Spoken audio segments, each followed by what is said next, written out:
due to the fact that YouTube doesn't monetize small creators, and the fact that I believe only, I'm gonna guess like 5 people are gonna see this, nothing matters and we're all gonna die, so I'm just gonna kind of jump right in. So our first story happens less than a week after I had gotten my license. Now oh wait, oh my god, no one should ever drive with me.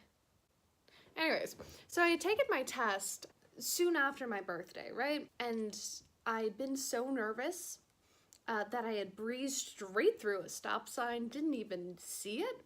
And so I immediately failed, but I had to do the entire test. And at the very end, he was like, yeah, you just went through that stop sign, so you automatically failed. And I was like, thank you, like, so much. Like, bless up, brother. Like, obviously, I shouldn't have a license now, but it be like that sometimes, you know what I'm saying?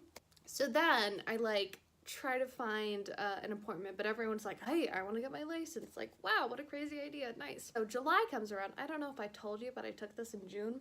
And so it's the beginning of July. I drive like 2 hours up. So in this place called Pipestone, which is literally just like a neighborhood and then like a courthouse and like 5 churches, and that's it. The fastest speed limit there was like 35 on a good day, I can only assume, from when like the wind like blew the horses' asses. Please remove this self, like take that one out. All right, I roll up, you know, to the joint, to the club. My instructor made a lot of jokes about like taking Valium with this alcohol, to the point where I was like, do you have a problem? But also I was like so at peace with it because I'm like, please don't pay attention to my terrible driving, which he didn't. I was literally like, I was backing up. I don't know why I needed to insert this, and he was like, yeah, that's good. And I was like, sounds good enough for me, chief. That's the one. So I get my license or whatever. I drive around. I get the actual like card somewhere in October, right? So I'm driving to school every day because, you know, I'm one of the lads, if you will. So I'm, you know, driving to school or whatever. It's less than a week after I'd gotten my license. So basically, it's kind of like a T intersection, right? So you have your traffic up here, and then you have your lane going into it, right? It's right next to the worst Pizza Hut in the world. The worst Pizza Hut. I will fight anyone who goes to that Pizza Hut, and I will fight them to the death. And another house that I believe was doing its best to just make it the most blind corner possible. Like, it was just kind of like, if this was a road, the house was like, hey chief, hey champ, how's it? Like, it was really encroaching.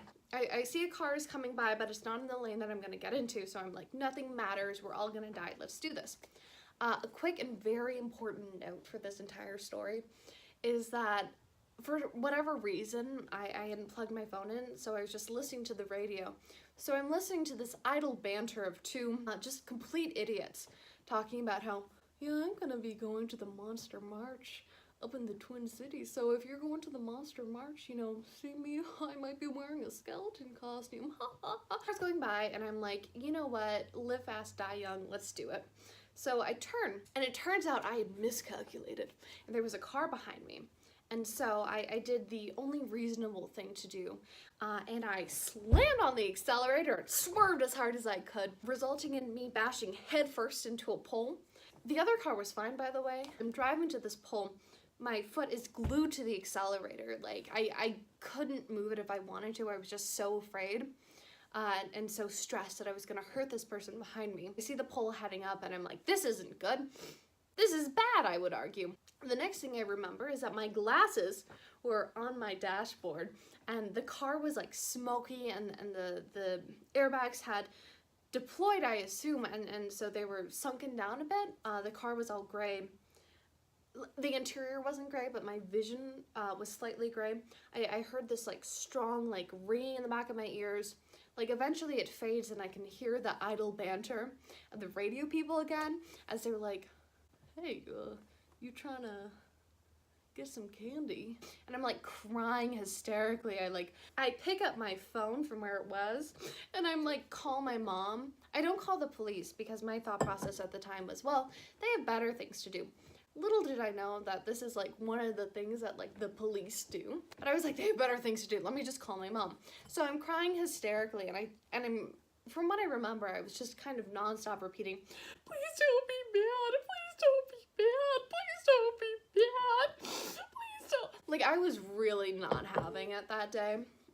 She was obviously extremely concerned. I think I notified her, like, please don't be mad, I'm like, fine. So that was cool. So I'm like hysterically crying, I'm sitting in the car, the entire thing is smoking, I like don't know if I can move or not. And like two guys from like this siding place roll up. They park in the parking lot, they come out and they're like, hey, are you okay? And I was like, I don't fucking know. I wasn't quite sure either. They're like, hey, do you want to maybe get out of your car because it's smoking? And I was like, yeah. So I like get out and I'm just like sobbing. Cars are like slowly rolling by. Like, it wasn't a super fun experience. A police officer comes by. He seems like a really nice guy. He, you know, tries to talk to me. I'm like shaking. I can barely speak. I keep on apologizing. I'm like, I'm so sorry. I'm like, I'm so sorry. Like, he was like, it's fine. I'm like, I'm so sorry. Like, it was a good time. He asked me what towing company I wanted. I'm like, so my mom finally comes and she's like, yeah, whatever. She was super chill about it. She wanted to make me go to school, which I didn't because of the whole, you know, hysterical crying and shock thing. But I did work like a 4-hour shift that night. And I was in so much pain because like my whiplash was just starting to kind of kick in. I also had a concussion for, I want to say like a month or two, month and a half, a 3-week period. Who knows? Not me. I was concussed. Oh, the concussion is kind of happening too. And I'm in shock. I'm like trying to like bag groceries and I'm like, so I was in a car. Customers are like, what? And should you be working? And I was like, I don't know. Every time someone asked for like a paper bag, because I was in Express, I had to like bend down. I was just like,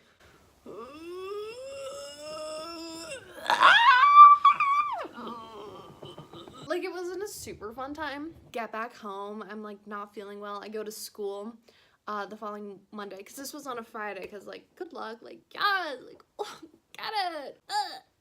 Following Monday rolls around, I go into my AP history class. In the morning, I wasn't feeling it, and one of my teachers was like, hey, I've had a few concussions. Are you concussed? And I was like, no. But then, I was like talking to her, and I'm like, yeah, I can't read. I can't focus. My head hurts. The lights hurt. Blah, blah. Like, I was talking about all these things, and I was, you know, obviously concussed. I was completely out of it. So she realizes something's wrong. She's like, maybe you have a concussion. And I was like, I probably don't. I'm fine. I did in fact have a concussion, which I realized later while I was in my biology class because I felt like I was gonna vomit.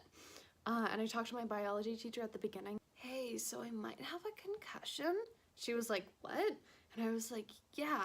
She was like, okay. Class like happened and I walked up to her and I was like, I definitely have a concussion. I'm gonna go to the nurse. And she was like, that sounds like a good idea. I went to the nurse. The nurse was like, you're kind of fucked. So I had like a doctor's appointment. The doctor was like, yeah, you're fucked. Why didn't I go to the doctor after the accident, you may ask? Well, the police officer told us that like he was in a car accident and he didn't go because he wasn't in that much pain, but he had a persistent pain in his side. So finally he went to the doctor and it turned out that he had broken one of his ribs. And somehow my mother and I took that advice and went, oh yeah, so we don't have to go to the doctor. Like, what? What? Who hears that story and is like, oh yeah, just don't go to the doctor if you're in a car accident? I feel like throughout this I should insert some photos. Like, I'm gonna kind of like,